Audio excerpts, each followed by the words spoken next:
உலகனைத்துக்கும் அன்னையாக எழுந்தருளி அருள் புரியக்கூடியவள். சமயத்தில் நமக்கு உதவுபவள். அதனால் சமயபுரத்தாள் அப்படிங்கிற திருநாமத்தோடு அம்பாள் மிக அழகா ஆனந்தமா எழுந்தருளி அருள் புரியக்கூடிய இடம்தான் சமயபுரம் மாரியம்பிகையினுடைய திருக்கோயில். இந்த சமயபுரத்துல இருக்கக்கூடிய அம்பிகை நமக்கெல்லாம் தாய் அப்படின்னு சொல்றோம், அம்மா இல்லையா?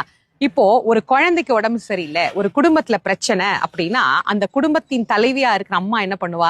அந்த குடும்பம் நல்லா இருக்கணும், அந்த பிள்ளைங்க நல்லா இருக்கணும் அப்படிங்கிறதுக்காக தான் கஷ்டப்பட்டு பட்டினியா விரதம் இருந்து அந்த குடும்பத்தை காப்பாத்தணும் அப்படின்னு ஒரு தாய் எப்படி நினைப்பாளோ அது மாதிரி உலகத்துக்கெல்லாம் தாயா இருக்கிற சமயபுரத்தா நமக்காக விரதம் இருக்கிறா. நாமெல்லாம் நல்லா இருக்கணும், சகல ஜீவராசிகளும் உலகனைத்து மகிழ்ச்சியா வாழணும், எந்த துன்பமும் அவங்களுக்கு இருக்கக்கூடாதுன்னு அம்மா நமக்காக ஒரு நாள் 2 நாள் இல்லைங்க, 28 நாள் அம்பாள் விரதம் இருக்கிறா.